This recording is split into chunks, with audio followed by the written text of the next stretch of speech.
Voice of south நேயர்களுக்கு வணக்கம். இந்த நேர்காணலில் நாம் சந்திக்கிறபவர் திமுக செய்தி தொடர்பு துணை செயலாளரும் வழக்கறிஞருமான திரு சித்திக் அவர்கள். வணக்கம். வணக்கம். நேற்று பட்ஜெட் தாக்கல் செய்யப்பட்டது. அதைத் தொடர்ந்து இன்று நாடாளுமன்ற வளாகத்துல இந்தியா கூட்டணி கட்சிகள் கடும் அமளியில ஈடுபட்டிருக்காங்க, எதிர்ப்பு தெரிவிக்கிறாங்க. எதிர்க்கட்சி மாநிலங்களுக்கு ஒண்ணுமே செய்யல, ஒண்ணுமே ஒதுக்கப்படல அப்படின்றது குற்றச்சாட்டு முன்வைக்கப்படுது.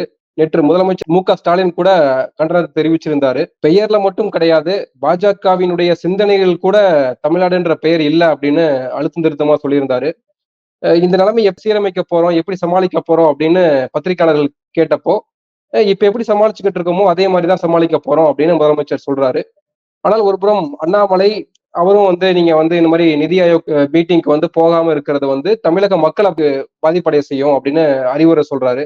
இதெல்லாம் எப்படி எடுத்துக்கிறது? திமுக எப்படி இந்த நிலைமையை சமாளிக்க போகுதுன்னு நினைக்கிறீங்க? முதலமைச்சர் நேத்தே மிக தெளிவா சொல்லியிருக்கிறாரு. இதுவரைக்கும் நாங்க எப்படி சமாளிச்சுட்டு இருந்தோமோ அந்த அடிப்படையில வரக்கூடிய காலகட்டத்திலையும் நாங்க சமாளிக்க போறோம் அப்படின்னு. ஏன்னா இதுவரைக்குமே நம்ம கேட்ட எந்த நிதி ஆதாரங்களையும் தமிழ்நாடு அரசிடமிருந்து வசூலிக்கக்கூடிய நிதியிலிருந்து தமிழ்நாட்டுக்கு வர வேண்டிய பங்கை கேட்கிற போது அந்த பங்கு தொகையவே இதுவரைக்கும் ஒன்றிய பாஜக அரசு தரல. அந்த அடிப்படையில தான் இந்த பட்ஜெட் கூட்டத்தொடரின் போது தமிழ்நாட்டுடைய முதலமைச்சர் எங்களுக்கு என்று சில கோரிக்கைகள் இருக்கு, மெட்ரோ ரயில் மாதிரியான திட்டங்களுக்கு நீங்க நிதி ஒதுக்குறோம்னு சொல்லி உத்தரவாதம் கொடுத்திருக்கிறீங்க, அந்த நிதியவாவது கொடுங்க அப்படின்னு சொல்லி கேள்வி கேட்டிருந்தாரு, கோரிக்கையாக முன்வைத்திருந்தார். இப்போ அந்த மாதிரியான தமிழ்நாட்டின் சார்பில் வைக்கப்பட்ட எந்த கோரிக்கைக்கும் அவங்க செவிமடுக்கல. ஒண்ணு.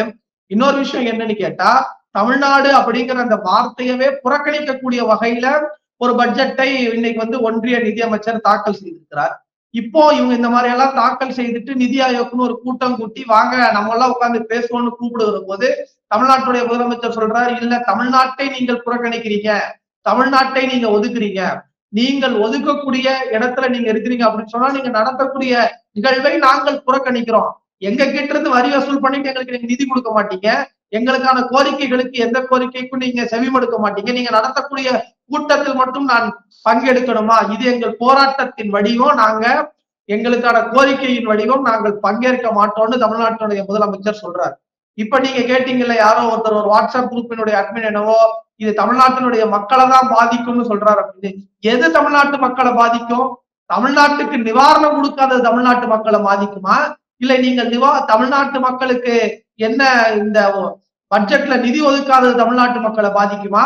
இல்ல தமிழ்நாட்டு நிதி ஒதுக்காததை கண்டித்து போராட்டம் நடத்துவதும் அவர்கள் நடத்தக்கூடிய கூட்டத்திலிருந்து புறக்கணிப்பதும் தமிழ்நாட்டு மக்களை பாதிக்குமா என்பதை நாட்டு மக்கள் பார்த்துட்டு இருக்காங்க.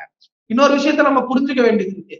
இன்னைக்கு தமிழ்நாடு முன்வைத்திருக்கக்கூடிய இந்த போராட்ட வடிவம் என்பது இன்னைக்கு நாடாளுமன்றத்துல திமுகவின் சார்பில் தமிழ்நாட்டு மக்களால் தேர்ந்தெடுக்கப்பட்டு அனுப்பி வைக்கப்பட்டிருக்கக்கூடிய 40 நாடாளுமன்ற உறுப்பினர்கள் தமிழ்நாட்டு மக்களின் நலன் சார்ந்து போராட்ட களத்துல இன்னைக்கு நாடாளுமன்ற வளாகத்துல நிக்கிறாங்க. நாங்களும் தமிழர்களுக்காகத்தான் கட்சி நடத்துறோம், தமிழ்நாட்டு உரிமைகளுக்காகத்தான் பேசுறோம்னு சொல்லக்கூடிய பிஜேபியின் அடிமைகள் என்று நம்ம தொடர்ந்து சொல்லிக்கிட்டு இருக்கக்கூடிய அதிமுக இன்னைக்கு அதிமுகவின் மாநிலங்களவை உறுப்பினர்கள் யாருமே அந்த போராட்டத்தில் கலந்து கொள்ளவில்லை. இது ஏதோ திமுக தங்களுக்கு அநீதி இழைக்கப்பட்டது என்று நடத்துகிற போராட்டம் அல்ல, மாறாக இது தமிழர்களுக்கு எதிராக அநீதி இழைக்கப்பட்டிருக்கிறது. மற்ற மாநிலங்களுக்கு நீங்க நிதி ஒதுக்குவதில் இருக்கக்கூடிய விகிதாச்சாரம் என்பது வேறாக இருக்கிறது, தமிழ்நாட்டு மக்களுக்கு பாரபட்சம் காட்டப்பட்டிருக்கிறது என்று வலியுறுத்தி நடத்தப்படுகிற போராட்டம் என்பதை மறந்து அதிமுக உள்ளிட்ட கட்சிகள் இன்றைக்கு வரைக்கும் பிஜேபியின் அடிமைகளாக இந்த போராட்ட காலத்திற்கு வரலங்கிறது. நேத்து பிரஸ் மீட்ல எடப்பாடி பழனிசாமி அவர்கள் சொல்றாரு இல்லையா, இது காழ்ப்புணர்ச்சியோட பாஜக நடந்துக்கிறாங்க நிதி ஒதுக்காத விஷயத்துல அப்படின்னு சொல்றாருல்ல. ஆமா, அதை அழுத்தமா சொல்ல வேண்டிய இடத்துல சொல்லணுங்க. தமிழ்நாட்டுல உட்கார்ந்துகிட்டு சொல்லக்கூடாது. மாநிலங்களவை உறுப்பினர் உங்களுக்கான பிரதிநிதித்துவம் இருக்குல்ல, நாடாளுமன்றத்துக்கு உங்களுடைய எம்பிக்கள் போறாங்கல்ல, போகிற போது மோடி அமித்ஷாவை மேடையில் வைத்துக் கொண்டு பேசுகிற துணிச்சலை திராவிட முன்னேற்ற கழகம் என்கிற மாநில சுயாட்சி பேசுகிற இயக்கம் பெற்றிருக்குல்ல, நீங்க ஏன் வாய் மூடி அமைதியா இருக்கிறீங்க, மௌனமா இருக்கிறீங்க? நாடாளுமன்றத்தில் திமுக எம்பிக்களுக்காக இன்னைக்கு போராட்டம் நடத்திட்டு இருக்கா? இல்ல திமுகவில் இருக்கக்கூடியவர்கள் பிஜேபி செய்யக்கூடிய மதவாத அரசியலை எதிர்த்து பேசுகிறார்கள் என்கிற காரணத்தினால திமுகவினுடைய சட்டமன்ற உறுப்பினர்களை அமைச்சர்களை பாஜக கைது பண்ணி உள்ள வச்சிருக்கே, அதை கண்டித்து போராட்டம் நடக்கிறதா? இல்ல, அதை நாங்கள் சட்ட ரீதியாக எதிர்கொள்கிறோம். மாறாக தமிழ்நாட்டு மக்களுக்கு அநீதி இழைக்கப்பட்டிருக்கு, எங்க கிட்ட இருந்து வரி வசூல் பண்றீங்க, எங்க கிட்ட இருந்து வரி வசூல் பண்ணிட்டு எங்களுக்கு நிதி ஆதாரத்தை கொடுக்கலங்கிறதுக்காக போராட்டம் நடக்குதுன்னா இது ஒவ்வொரு தமிழர்களின் தார்மீக கடமை. பிஜேபியை எதிர்த்து இந்த இடத்தில் பேசணும் அப்படிங்கிறது. இன்னும் சொல்லணும்னா சரி, நிதி ஆதாரம் அப்படின்னு பார்க்கும்போது வெள்ள நிவாரணம், நீங்க அந்த அடிப்படையில பாருங்க. வெள்ள நிவாரணத்தை தமிழ்நாட்டுடைய முதலமைச்சர் கேட்கிறார். வெள்ள நிவாரணத்துக்கு மற்ற மாநிலங்களை நம்ம பாக்குறோம், ஒடிசா, பீகார் போன்ற மாநிலங்களுக்கு 11,000 கோடியை ஒதுக்கி இருக்கிறாங்க. தமிழ்நாட்டிற்கு 1 ரூபாய் கூட ஒதுக்கல. தமிழ்நாட்டு மக்கள் இறந்து போனாத அவங்களுக்கு பிரச்சனை இல்ல, தமிழ்நாட்டு மக்கள் வெள்ளத்தால் பாதிக்கப்பட்டா பிரச்சனை இல்ல, தமிழர்களின் கல்வி உரிமை பாதிக்கப்பட்டா பிரச்சனை இல்ல, தமிழ்நாட்டுக்கு ரயில் தேவை கேணும்னு கேட்டா அதை பத்தி நாங்க காது கொடுத்து கேட்க மாட்டோம்னு சொல்லக்கூடிய ஒரு நிலைமையை இன்றைக்கு பிஜேபியும் ஒன்றிய அரசும் கடைபிடிக்கும் என்று சொன்னால், அவர்கள் நடத்தக்கூடிய நிதி ஆயோக் கூட்டத்தை தமிழ்நாட்டு முதலமைச்சர் புறக்கணித்திருப்பது என்பது இன்றைக்கு வலிமையான ஒரு போராட்ட வடிவத்தை மாநில உரிமைகளுக்காக இன்றைக்கு தமிழ்நாட்டுடைய முதலமைச்சர் முன்னெடுத்திருக்கிறார். அந்த போராட்ட வடிவம் என்பது மற்ற மாநிலங்கள், பிஜேபி ஆளாத எதிர்கட்சிகள் இருக்கக்கூடிய மாநிலத்தினுடைய முதலமைச்சர்கள் இன்றைக்கு நாங்களும் அந்த போராட்டத்தில் பங்கெடுக்கிறோம், நிதி ஆயோக் கூட்டத்தை நாங்கள் புறக்கணிக்கிறோம்னு சொல்லியிருக்கிறாங்க. அப்போ இதுதான் இன்றைக்கு தேசிய அளவில் தமிழ்நாட்டு முதலமைச்சர் எடுத்து வைத்திருக்கக்கூடிய வாதத்தை வலிமைப்படுத்தி. துணிச்சலான நடவடிக்கை அப்படின்னு நீங்க சொல்றீங்க. ஆனா துணிச்சலான நடவடிக்கையால் தமிழ்நாட்டிற்கு என்ன பயன் அப்படின்ற ஒரு கேள்வி வந்துருது இல்லையா? இப்ப அண்ணாமலை அதை சுட்டி காட்டுறாரு, இதனால மக்கள் பாதிப்பு தான் அடைய போறாங்க. காங்கிரஸ் ஆட்சி காலத்துல எத்தனைய பணம் வந்துச்சு, காங்கிரஸ் ஆட்சி காலத்துல மிகப்பெரிய அளவுக்கு பணம் நெருக்கடி இருந்தது, அப்பயும் பணம் ஒதுக்கப்படல, இப்ப மட்டும் கேக்குறீங்களே அப்படின்னு கேக்குறாருல்ல. இல்ல, எனக்கு ஒரு விஷயம் புரியவே இல்லை, இவங்க என்ன தொடர்ந்து பிஜேபி பேசிட்டு இருக்காங்க அப்படின்னு. இப்போ காங்கிரஸ் ஆட்சி காலத்தில் தமிழ்நாட்டில் எத்தனை ரயில் பாலங்கள் கொண்டு வரப்பட்டது, தமிழ்நாட்டில் இருக்கக்கூடிய நெடுஞ்சாலையில் ஏற்பட்டிருக்கக்கூடிய முன்னேற்றம் என்ன, இப்படி என்று பல டேட்டாக்களை நம்மளால சொல்ல முடியும். திமுக அரசு கூட்டணியில் பங்கெடுத்ததன் காரணமாக தமிழ்நாடு அடைந்திருக்கக்கூடிய வளர்ச்சி என்னங்கிறத நாம் பட்டியல் போட முடியும். அதே மாதிரி அவர்களால் 10 ஆண்டுகளில் தமிழ்நாட்டுக்கு என்னென்ன திட்டங்கள் கொண்டு வர முடிஞ்சு பட்டியல் போட முடியுமா? மதுரையில எய்ம்ஸ் கொண்டு வருவோம்னு சொன்னாங்க. எங்க இயக்கத்தின் இளைஞரின் செயலாளர் ஒற்றை செங்கலை காமிச்சு பாத்துக்காங்க, இதுதான் இங்க கொண்டு வந்திருக்கக்கூடிய எய்ம்ஸ்ன்னு காட்டியிருக்கிறாரு. இந்த மாதிரி நாங்க நீட்டு வேணும், நீட்டு விலக்கு வேணும்னு போராட்டம் நடத்திக்கிட்டே இருக்கிறோம், நாங்க காது கொடுத்து கேட்க மாட்டோம்னு ஒன்றிய அரசு இருக்கு. தமிழ்நாட்டு ஜிஎஸ்டி வரி விதத்துல நீங்க ஜிஎஸ்டில வரி வாங்குறீங்க, எங்களுக்கு வர வேண்டிய வரியை கொடுங்கன்னா கொடுக்க மாட்டேங்கிறீங்க. இப்படி தமிழ்நாடு அரசு, தமிழ்நாடு 10 ஆண்டுகளாக கேட்கக்கூடிய எந்த கோரிக்கையுமே செய்யாம இப்ப இந்த நிதி ஆயோக் கூட்டத்தில் புறக்கணிப்பதன் மூலமாக தமிழ்நாட்டு மக்களுக்கு பாதிப்பு வந்துடும் இவர் பேசுறது அப்படிங்கிறது ரொம்ப காமெடியா இருக்கு. ஏன்னு சொன்னா தமிழ்நாடு எந்த திட்டத்தையும் நாங்க நிறுத்தலைங்க. நீங்க இன்னைக்கு நாங்கள் செய்திருக்கக்கூடிய எந்த திட்டத்தையும் நாங்க நிறுத்தல. பெண்களுக்கு வழங்கப்படும் மாதந்தோறும் உரிமை தொகையாக 1000 ரூபாய் வழங்குவோம் தேர்தல் அறிக்கையில சொன்னோம். 1.5 கோடி பெண்களுக்கு 1000 ரூபாய் மாதந்தோறும் வழங்கிட்டு இருக்கிறோம். வருடத்திற்கு 12,000 ரூபாய் ஒரு குடும்பத்துக்கு கொண்டு போய் சேர்த்திட்டு இருக்கோம். பொருளாதார பெண்களினுடைய பொருளாதார கட்டமைப்பை மேம்படுத்தக்கூடிய திட்டம். இந்த மாதிரி பல திட்டங்களை பட்டியல் போட முடியும் என்னால. சரி, நிவாரணம்னு வச்சுக்குவோம், வெள்ள நிவாரணத்தை வச்சுக்குவோம். ஒடிசாக்கும் பீகாருக்கும் 11,000 கோடி ஒதுக்கி இருக்கிறீங்க. தமிழ்நாட்டுக்கு வந்தது வெள்ளமே இல்ல, அது சும்மா ஸ்விம்மிங் பூல்ல எல்லாரும் மக்கள் குளிச்சு விளையாண்டுகிட்டு இருக்காங்கிற மாதிரியான ஒரு பார்வையை தான் தமிழ்நாட்டுக்கு வெள்ளம் வரும்போது ஒன்றிய பிஜேபி அரசு முன் வச்சிருந்துச்சு. அப்படித்தானே சொன்னாங்க. தமிழ்நாட்டுக்கு வந்தது வெள்ளமே இல்லைன்னா அப்ப நீர்ல மூழ்கி அடிச்சுட்டு போனவெல்லாம் யாருங்க? தமிழ்நாட்டுல இருக்கிறவங்க எல்லாம் யாரு? நீ தமிழ்நாட்டுக்கு வந்தா வெள்ளமே இல்லைன்னு சொன்னா, வெள்ள நிவாரணமே ஒதுக்க மாட்டோம்னு சொன்னா, இயற்கை பேரிடர்ல தமிழ்நாட்டில் பாதிக்கப்படக்கூடியவர்கள் எல்லாம் யாரு? அவங்க எல்லாம் என்ன பண்ணிட்டு இருக்கிறாங்க தமிழ்நாட்டுல நீங்க நினைச்சிட்டு இருக்கிறாங்க? ஆனா திமுக அரசு நீங்க தராட்டி போங்க, பரவாயில்ல இருந்துட்டு போட்டுன்னு சொல்லி நாங்களே சென்னையில் பாதிக்கப்பட்டவர்களுக்கு 6,000 ரூபாய், ஒவ்வொரு குடும்பத்திற்கும் 6,000 ரூபாயை வெள்ள நிவாரணத்திலிருந்து பாதுகாப்பதற்காக திமுக அரசு கொடுத்திருக்கு.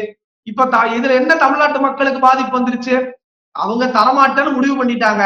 நீங்க தரலனாலும் பரவாயில்ல, எங்கள் மக்களை கைவிட முடியாது, எங்கள் சொந்த நிதி ஆதாரத்திலிருந்து நாங்க நிதியை பெருக்குவதற்கான கட்டமைப்பை மேம்படுத்துவோம், மக்களை பாதிப்படையக்கூடிய மக்களை கைபிடித்து அவர்கள் கரம் கொடுப்போம்னு தமிழ்நாடு இன்னைக்கு பல திட்டங்களுடைய முன்மாதிரியாக முன்னேற்றியராக சென்று கொண்டிருக்கிறது. பல திட்டங்களை நாங்க செயல்படுத்தி இருக்கிறோம். இன்னைக்கு இவங்க சொல்றாங்க அந்த இளைஞர்களுக்கு ஏதோ மாதந்தோறும் ஃபண்ட் அலோகேஷன், அந்த அவங்களுக்கான அந்த இன்டர்ன்ஷிப் ப்ரோக்ராம் எல்லாம் நாங்க கொண்டு வந்திருக்கிறோம். அதுல வருடத்திற்கு 15 லட்சம் பேரை இந்தியா முழுவதும் நாங்க மேம்படுத்த போறோம்னு சொல்றாங்க. ஒண்ணு தெரியுமா? அந்த திட்டம் தமிழ்நாட்டில் நடைமுறைப்படுத்தப்பட்டிருக்கு. தமிழ்நாட்டுல மட்டும் 20 லட்சம் பேருக்கு நாங்க அந்த இன்டர்ன்ஷிப் ப்ரோக்ராம் நடத்திட்டு இருக்கோம். திறன் மேம்பாட்டை தமிழ்நாட்டுல மட்டும் 20 லட்சம் பேருக்கு நடத்திட்டு இருக்கோம். இந்தியா முழுக்க 15 லட்சம் பேருக்கு இதான் நடத்த போறதுக்கு பிளான் பண்ணிக்கிட்டு இருக்கிறாங்க. உங்க பிளானிங்கே தப்பா இருக்கு, உங்களுடைய நிதி விகிதாச்சாரமே தப்பா இருக்கு, உங்களுடைய ஒதுக்கீட்டு முறையே தப்பா இருக்கு. நீங்க பாரபட்சம் காட்டுறீங்க. இது உங்களுடைய கூட்டணி ஆட்சியை தக்க வைத்துக் கொள்வதற்காக ஒரு நடைமுறைப்படுத்துவதற்கான ஒரு திட்டமா தான் இருக்கு. ஏன் அண்ணாமலை இருக்கிறாரு, நான் அவர் பேரை சொல்லக்கூடாதுன்னு நினைச்சேங்க. அவர் சரியான காமெடியா இருக்கிறார். ஏன்னு கேட்டா, ஒரு பொறுப்புள்ள ஒரு ஜனநாயகத்தில் இயங்கக்கூடிய ஒருத்தர் இந்த பார்வையை வைக்கலாமா? அவர் எங்க சுவிட்சர்லாந்துலயே ஆப்பிரிக்காலயா வாழ்ந்துட்டு இருக்காரு. அவரும் தமிழ்நாட்டுல தானே வாழ்றாரு. தமிழ்நாட்டு மக்களில் ஒருவராகத்தான் அவர் இருக்கிறாரா இல்ல அவர் ப்ரௌடு கன்னடிகாவே இருக்கிறாரா? எனக்கு புரியவே இல்லை. தமிழ்நாட்டுல நிதி வரலன்னா எனக்கும் வரல, பாலாஜிக்கும் வரல, அண்ணாமலைக்கும் வரலன்னு தானங்க அர்த்தம். இல்ல அண்ணாமலைக்கு மட்டும் ஏதாவது தனி நிதி ஆதாரங்கள் கொடுத்துருக்குதா ஒன்றிய அரசு? எனக்கு புரியல. அப்படின்னாதான் அவர் இதை பத்தி விமர்சிக்க கூடாது அப்படின்னு சொல்ல முடியும். இந்த இப்ப பட்ஜெட்ல ஒதுக்கல, தமிழ்நாட்டுக்கு மெட்ரோ ட்ரெயினுக்கு திட்டம் ஒதுக்கல. மெட்ரோ ட்ரெயினை பயன்படுத்தக்கூடிய பாலாஜிக்கும் அது பாதிப்பு, எனக்கும் பாதிப்பு, பிஜேபியில இருக்கிறவனுக்கும் பாதிப்பு. அப்போ எல்லோருக்குமான குரலா தான் இன்னைக்கு திமுக பேசுது. எல்லோருக்குமான குரலாத்தான் இன்னைக்கு நிதி ஆயோக்கை புறக்கணிப்பதன் நோக்கம் என்ன? ஏன் புறக்கணிக்கிறோம்? தமிழ்நாட்டுக்கு நிறைய திட்டங்களை ஒதுக்கிட்டாங்க. பல லட்சம் கோடி பிஜேபி தமிழ்நாட்டுக்கு ஒதுக்கிடுச்சு. அதனால தமிழ்நாட்டினுடைய முதலமைச்சர் நீங்க இவ்வளவு ஒதுக்கிட்டீங்க, அதனால பிஜேபிக்கு நல்ல பேர் கிடைச்சிருச்சுன்னு சொல்லி இன்னைக்கு நிதி ஆயோக்கை புறக்கணிக்கிறாரா? நீங்க ஒரு ரூபா கூட கொடுக்கல. தமிழ்நாடுங்கிற பேரையே காணோம். தமிழ்நாடுங்கிற பேர் இல்ல, தமிழர்களை காணோம், தமிழ்நாட்டுக்கு நிதி ஆதாரத்தை காணோம். டைப் பண்ணி தமிழ்நாடுன்னு டைப் பண்ணா பட்ஜெட் ஃபார்ம்ல 0ன்னு வருதுங்க. ஒண்ணுமே இல்ல. நீ எதுவுமே கொடுக்க மாட்டேன். நீ நடத்துற மீட்டிங்க்கு நான் ஏன் வரணும்? நான் என்ன அடிப்படையில வரணும்? எந்த தார்மீகத்துல நான் அந்த மீட்டிங்ல கலந்துக்கணும்னு கேள்வி கேட்டா, இல்ல நீங்க மீட்டிங்ல கலந்துக்கலன்னு சொன்னா தமிழ்நாட்டுக்கு பாதிப்பு வந்துரும்னா, நீ பண்றது முழுக்கவே தமிழ்நாட்டுக்கு பாதிப்பு வர திட்டமா தான் இருக்கு. தமிழ்நாடு எதெல்லாம் வேண்டாம்னு சொல்லுதோ எல்லாத்தையும் கொண்டு நீ கொடுத்துக்கிட்டே இருக்கிற. நிறுத்துங்க, இது தமிழர்களுக்கு எதிரானது, தமிழ்நாட்டுக்கு எதிரானது நாங்க சொல்றோம். அதை கேட்க சொல்லுங்க அவங்கள. அதை கேட்காம இந்த மாதிரி ஒரு அழுத்தத்தை ஏற்படுத்தக்கூடிய திட்டத்துக்கு, ஒரு அழுத்தத்தை ஏற்படுத்தக்கூடிய போராட்ட வடிவத்துக்கு ஒரு தமிழர்கள், தமிழ்நாட்டு மக்களுக்கு பாதிப்பு திமுக நிக்கும். அதை எதற்காகவும் எந்த இடத்துலயும் காம்ப்ரமைஸ் பண்ண மாட்டோம். முதலமைச்சர் மு.க. ஸ்டாலினுடைய துணிச்சலாக இருக்கட்டும், தைரியமாக இருக்கட்டும், அதனால் தமிழ்நாட்டிற்கு என்ன பயன் அப்படின்ற ஒரு கேள்வி. இனிமேல் தமிழக அரசு இப்படியே கையாள போறோமா, அல்லது நிதி ஆதாரங்கள் இல்லாம, ஒன்றிய அரசினுடைய எந்தவித நிதி ஆதாரங்களும் இல்லாம எப்படி மாநில அரசு கையாள போகுது அப்படின்ற ஒரு பெரிய கேள்வி இருக்கு இல்லையா? அதுக்கு என்ன பதில் இருக்கு? அதுதான் நீங்க ஒரு விஷயத்த புரிஞ்சுக்கணும். இதுல தவறு செய்வது யாரு? முதல்ல இந்த நிலைமைக்கு தமிழ்நாட்டை கொண்டு நிறுத்தி இருப்பது யாரு? ஒன்றிய பாஜக அரசு. தமிழ்நாடு உங்களுக்கு வரி தர மாட்டோம்னு சொல்றோமா? தமிழ்நாட்டுல தானே நீங்க அதிகமான வரி வசூல் செய்றீங்க. மற்ற மாநிலங்களை ஒப்பிடுகிற போது தமிழ்நாட்டில் அதிகமான வரி வசூல் நடக்கிறது. நம்பர் 1. 2வது விஷயம் என்ன அப்படின்னு சொன்னா, தமிழ்நாடு இன்னைக்கு கேட்கக்கூடியது என்ன? எங்களுக்கு இதுதான் பெடரலிசம், பார்ஷியல் பெடரல்ங்கிறதா இந்தியாவினுடைய தத்துவம். அப்போ எல்லா மாநிலங்களுக்கும் வரியை சீராக ஒதுக்கீடு செய்வது என்பது ஒன்றிய அரசினுடைய வேலை, கடமை. அப்ப கடமையிலிருந்து தவறி இருப்பது யாரு? நீங்க அந்த புள்ளியில இருந்து இந்த விவாதத்தை தொடங்குங்க. உங்களுக்கு ஒரு வேலை ஒதுக்கப்பட்டிருக்கு. உங்களுடைய வேலை என்ன? இந்தியாவில் இருக்கக்கூடிய எல்லோரையும் சீராக சமமாக முன்னேற்றுவது, எல்லோருக்கும் எல்லாம் கிடைப்பது என்கிற அடிப்படையில் இயங்க வேண்டும் என்பதுதான் ஒரு அரசின் கடமை. பொதுவாகவே அந்த கடமையிலிருந்து தவறி நாங்க எங்களுக்கு ஆட்சியை தக்க வைத்துக் கொள்வதற்கு என்ன தேவையோ அதன் அடிப்படையில் ஒட்டுமொத்த இந்தியாவினுடைய பொருளாதாரத்தையும் நாங்க பங்கிட்டு கொடுப்போம் அப்படின்னு அவர்கள் சொல்லுவது என்பது எப்படி ஒரு ஜனநாயக ரீதியான சரியான பார்வையா இருக்க முடியும் நம்ம பார்ப்போம். 2வது நீங்க கேட்கிறீங்க, இப்போ இந்த எதிர்ப்பு மனப்பான்மையின் மூலமாக தமிழ்நாடு என்ன அடைய போகிறது அப்படின்னு கேட்கிறீங்க. நான் இதை இப்படி பாக்குறேன். தமிழ்நாட்டுக்கு நாங்க இதெல்லாம் செய்வோம்னு தேர்தல் காலத்துல பட்டியல் போட்டு பேசினாங்கல்ல மோடி, பிஜேபி, அந்த வலதுசாரி கூட்டம். அப்போ தமிழ்நாட்டுக்கு இதெல்லாம் செய்வேன்னு பட்டியல் போட்டீங்களே, இப்ப ஏன் எதுவுமே செய்யலைங்கிற கேள்வியும் நம்ம கேட்கணும்ல. அப்போ உங்களுடைய கொள்கை எங்களுக்கு பிடிக்கல, உங்களுடைய சித்தாந்தம் எங்களுக்கு பிடிக்கலன்னு தமிழ்நாட்டு மக்கள் உங்களை புறக்கணித்திருக்கிறார்கள். அப்போ வாக்களிக்காத மக்களுக்கும் எப்படியாவது அந்த மக்களுக்குமான திட்டங்களை கொடுப்போம், வாக்களிக்காதவர்களையும் ஈர்க்கக்கூடிய வகையில் ஆட்சி செய்வோங்கிறது திமுகவினுடைய கொள்கை. இதுதான் சரியான ஒரு அரசை நடத்துவதற்கான தத்துவமா இருக்க முடியும். இவங்க என்ன பண்றாங்க? வாக்களிக்காதவர்களுக்கு நாங்க எதுவுமே செய்ய மாட்டோம், உங்களை ஓரங்கட்டுவோம், புறக்கணிப்போம், உங்களை ஒதுக்கி வைப்போம்னு அவங்க சொல்லுகிற போது ஒரு சுயமரியாதை மிக்க ஒரு நாடு, சுயமரியாதை மிக்க ஒரு மாநிலம் தமிழ்நாடு. நாங்க இப்ப என்ன செய்ய முடியும் அப்படின்னு கேட்டா, வாக்களித்திருக்கக்கூடிய மக்களுக்கு இதுவரைக்கும் எந்த பாதிப்பையும் ஏற்படுத்தாத வகையில் நாங்கள் அரசை நடத்தி இருக்கிறோம். எங்களுக்கு இருக்கக்கூடிய பொருளாதாரத்தின் அடிப்படையில், நிதி ஆதாரங்களின் அடிப்படையில் நீங்க கம்பேரிட்டிவ் ஸ்டடி வைங்க. இன்னைக்கும் அவர்கள் சொல்லக்கூடிய நிதி ஆயோக்கினுடைய கம்பேரிட்டிவ் ஸ்டடியிலேயே வறுமை ஒழிப்பில் தமிழ்நாடு முன்னிலை மாநிலமாக இருக்கிறது. கல்வியை வழங்குவதில் தமிழ்நாடு முன்னிலை மாநிலமாக இருக்கிறது. தமிழ்நாடு இன்னைக்கு இருக்கக்கூடிய சுகாதார மேம்பாட்டு மருத்துவ நிலையில தமிழ்நாடு இன்னைக்கு முன்னிலை மாநிலமா இருக்கு. இப்படி பட்டியல் போட்டா பல துறைகளில் தமிழ்நாடு முன்னிலை மாநிலமா இருக்கு. எப்படி இருக்கிறோம்?